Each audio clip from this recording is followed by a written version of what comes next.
महाराष्ट्राच्या राजकारणात पुन्हा भूकंप. एकनाथ शिंदे मोठा निर्णय घेण्याच्या तयारीत. महायुतीची होणारी बैठक 2 दिवस पुढे ढकलत काळजीवाहू मुख्यमंत्री एकनाथ शिंदे साताऱ्यातील आपल्या दरेगावामध्ये गेले आहेत.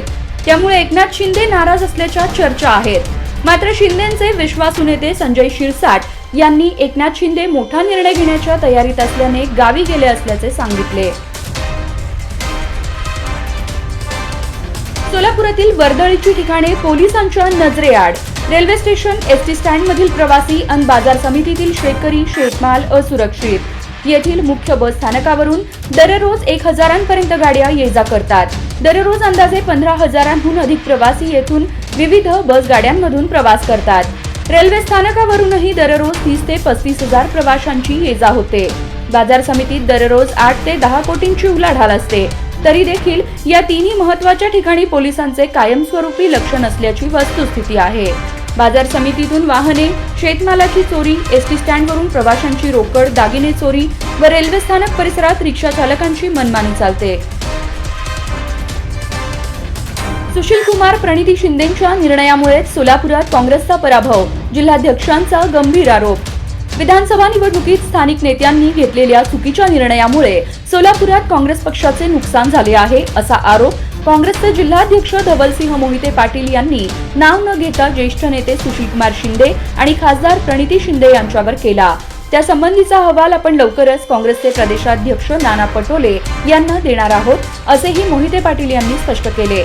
त्यामुळे विधानसभा निवडणुकीतील पराभवावरून सोलापूर काँग्रेसमध्ये अंतर्गत वाद पेटण्याची चिन्हे आहेत. गुजरातमध्ये बनावट ऑस्ट्रेलियन डॉलर्सची छपाई. आतापर्यंत तुम्ही अनेकदा बनावट खोट्या भारतीय नोटा छापल्याच्या घटना ऐकल्या किंवा वाचल्या असतील, पण गुजरातमधून एक विचित्र घटना समोर आली आहे. गुजरातच्या अहमदाबादमध्ये बनावट ऑस्ट्रेलियन डॉलर्स छापल्याप्रकरणी पोलिसांनी एका ऑस्ट्रेलियन नागरिकासह 4 जणांना अटक केली आहे. वटवा येथील एका गोदामातून बनावट नोटाही सापडल्या आहेत. केवायसी नसलेल्या रेशन कार्ड धारकांचे धान्य बंद होणार. जिल्ह्यातील रेशन कार्ड केवायसी नसलेल्या लाभधारकांना यापुढे रेशन धान्य वस्तू मिळणार नाहीत, असा स्पष्ट आदेश शासनाच्या वतीने देण्यात आला आहे. भारत सरकारने नुकताच एक महत्त्वाचा निर्णय घेतला आहे. याचा देशातील करोडो नागरिकांच्या दैनंदिन जीवनावर परिणाम होणार आहे.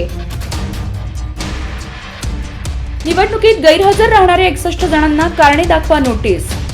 अक्कलकोट विधानसभा निवडणुकीत आदेश देऊनही निवडणूक कामकाजात गैरहजर राहिलेल्या तब्बल 61 अधिकारी कर्मचाऱ्यांना कारणे दाखवा नोटीस बजावण्यात आली आहे. वाहन मॉडिफाय केलं आणि चालकांनी 1,64,000चा दंड भरला.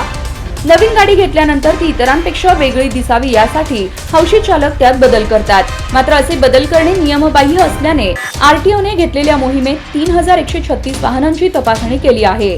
त्यात 90 वाहने दोषी आढळल्याने त्यांच्यावर 1,64,000चा दंड आकारण्यात आला आहे. गतवर्षी केवळ 31% भरलेले उजनी यंदा मात्र 106%वर पाण्याचा मुबलक साठा. धरण, ओढे, नाले, तलावात पाणीच पाणी. यंदाच्या वर्षी समाधानकारक पडलेल्या पावसामुळे सोलापूर जिल्ह्यातील सर्वच धरणे, तलाव, ओढे, नाले, बंधारे समाधानकारकरित्या भरले असून सर्वत्र पाणीच पाणी दिसून येत आहे. मागच्या वर्षी 31.1% असलेले उजनी धरण सध्या 106.94%वर पोहोचले आहे. वक्फ बोर्डाला 10 कोटी रुपये देण्याचा जी.आर. 24 तासात रद्द.